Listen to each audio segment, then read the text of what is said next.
आणि माझं तेच काम आहे की यांना उत्तर द्यायचं नाही, कारण ह्यांना पगारच माझ्यावर काही घाण आरोप करायला मिळतो. आपण आधी पाहिलं असेल, माझ्या परिवारावर असेल, वडिलांवर असेल, पक्षावर असेल, 16-20 वर्ष, आता किती वर्ष झाली त्यांना सोडून, तरी मनातून काही आम्ही उतरत नाही त्यांच्या. बोलू दे, बोलत राहू दे. पण आज मी एक पत्र लिहिलंय आणि ते पत्र फार महत्त्वाचं आहे. मुख्यमंत्री महोदयांनी लिहिलेलं पत्र आहे. काल आपण पाहिलं असेल हाऊसमध्ये देखील सगळ्याच पक्षाच्या आमदारांनी मुंबईतल्या मागितली चौकशी तर रस्त्यांच्या घोटाळ्यावर. 15 जानेवारी 2023ला मी पत्रकार परिषद घेऊन ज्या घोटाळ्याला आपल्या समोर आणलं होतं त्याच घोटाळ्याचा उल्लेख काल झालेला आहे. भाजपचे आमदार असतील, इतर पक्षातले आमदार असतील किंवा आम्ही स्वतः असू, आम्ही EOWची आता चौकशी मागितली रस्त्याच्या घोटाळ्यांवर. ज्या निविदा 2023 आणि 24 साली आल्या होत्या तेव्हाचे मुख्यमंत्री कोण होते? ते घटनाबाह्य गद्दार मुख्यमंत्री होते. त्यांच्या देखरेखीत हे सगळे घोटाळे झालेले आहेत. आम्ही EOWची चौकशी मागितली. चौकशीची मागणी होते, SITs लागतात पण रिपोर्ट येत नाही अनेकदा. मी हेच सांगतो ना, आता आम्हाला EOWची याच्यात चौकशी अपेक्षित आहे, कारण फक्त आम्ही नाही, फक्त विरोधी पक्ष नाही, तर काल सगळेच सत्ताधारी देखील रस्त्याची चौकशी मागत होते. आणि रस्त्याची चौकशीची तर बैठक तर लागलीच आहे रस्त्यांची. अध्यक्ष राहुल नार्वेकर यांनी लावलेली आहे. पण मला आनंद आहे की आता कुठेतरी पुढे हलत आहे. अपेक्षा हीच आहे की मुख्यमंत्री एका स्वच्छ कारभारासाठी आणि चांगल्या मुंबईसाठी ह्याच्यात निपक्षपाती एक EOWची चौकशी या रस्त्यांच्या निवेदनावर लावतील. केंद्रीय मंत्री नारायण राणे लगातार मंत्री है क्या? निकाल दिया क्या? बघा, कचऱ्यावर आपण लक्ष देतच नाही. काल पण सांगितलेलं.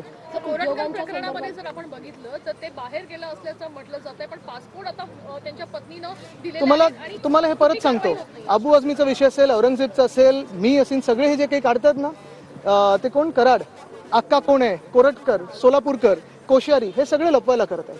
जेव्हा सरकारी पद्धत अपयशी ठरते किंवा सरकार अपयशी असतं, काही अकार्यक्षम मंत्री त्यांच्या सोबत असतात आणि खात्यातून काम होत नाही, तेव्हा मग काय करायचं? तर कॉन्ट्रोवर्सी करायची, म्हणजे बाकीचे महत्त्वाचे विषय लपतील. आज आपण पाहतोय CBSEचा मोठा विषय झालेला आहे राज्यामध्ये. शेतकरी आत्महत्या वाढत चाललेल्या आहेत, महिलांवर अत्याचार वाढत चालले आहेत. ती STची बस सील तरी झाली आहे का, हा देखील एक प्रश्न आहे. आणि हे सगळं होत असताना जेव्हा सरकार चालवता येत नाही, तेव्हा मग असे काही विषय काढायचे ज्याच्यातून आपल्याचं सगळ्यांचं लक्ष विचलित होतं. कोण कोण? 100 दिवस सरकारला पण झालेत. मग 100 दिवसात सरकारने केलं काय? आणि मग भाजपचा जो वचननामा होता त्याचं पुढे काय? सर, महाराष्ट्रात उद्योगधंद्यासंदर्भात एक माहिती समोर येते. जवळपास 75% जे उद्योगधंदे आहेत ते संपुष्टात आलेले आहेत. त्यामध्ये छोटे सेक्टर, स्मॉल सेक्टर, MSME सगळे आहेत. पण ह्याच्यात महत्त्वाची गोष्ट हीच आहे ना, जसं नागपूरमध्ये दंगल घडवली गेली, ही कोणी घडवली दंगल? सरकारमधलेच काही असे एलिमेंट्स आहेत का? डीप स्टेट आहे का ज्यांना मुख्यमंत्र्यांना अंडरमाइन करायचं आहे? कारण मुख्यमंत्री आपण एका बाजूला बोलतोय की आम्ही विरोधी पक्षाला सोबत घेऊन काम करू, ते बोलतायत आम्हाला राज्यात गुंतवणूक आणायची आहे, पर्यटन वाढवायचं. हे सगळं एका बाजूला होत असताना दंगलीचं घडायला लागले, असे जे राजकीय वातावरण एकदमच गढूळ व्हायला लागलं, तर कोण गुंतवणूकदार येणार आहे, कोण पर्यटक येणार आहे आपल्या राज्यामध्ये? कुठे ना कुठेतरी मुख्यमंत्र्यांची पोझिशन अंडरमाइन करायची, त्यांच्या नंतर बोलून आग लावायचा प्रयत्न करायचा, हे काही बघतो आपण. वर्तमान लपवण्यासाठी इतिहासाचा वापर केला 100%. आणि भविष्य किती गढूळ बनवून ठेवलं आहे त्याच्यासाठी इतिहासाचा वापर केला जातो. आता परत तुम्ही बॅटिंग करा. देखो, मैं मुंबई महानगर पालिका को फोन करते थे कचरा उठाने के लिए, वही है. स्वतः बोलताय की देवेंद्र फडणवीस यांच्या आजूबाजूला जे लोक आहेत ते त्यांना टार्गेट करतायत. हेच तर मी पण बोललोय, उद्धव साहेब पण बोललेत. म्हणजे आता सगळ्यांना दिसतंय, आशा एकच आहे, मुख्यमंत्री पण पाहतील.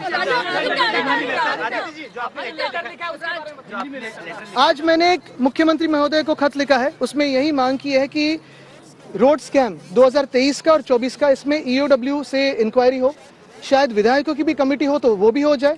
लेकिन 15 जनवरी 2023 में मैंने आप ही के माध्यम से लोगों के सामने रोड स्कैम लाया था. 2023 का रोड स्कैम हो, 24 का रोड स्कैम हो, दोनों 6-6 हज़ार करोड़ के रोड स्कैम है. कल तो आपने देखा होगा सदन में दोनों तरफ के लोग, फिर वो सत्ताधारी विधायक हो या विपक्ष के विधायक हो, दोनों यही मांग कर रहे थे कि आज मुंबई की जो हालत हुई है वो इसी टेंडर से हुई है. खराब रास्ते इसी टेंडर से हुए हैं. जो काम भी हुए, जो BMC क्लेम करती है 26% काम हुए, मेरा तो ये दावा है कि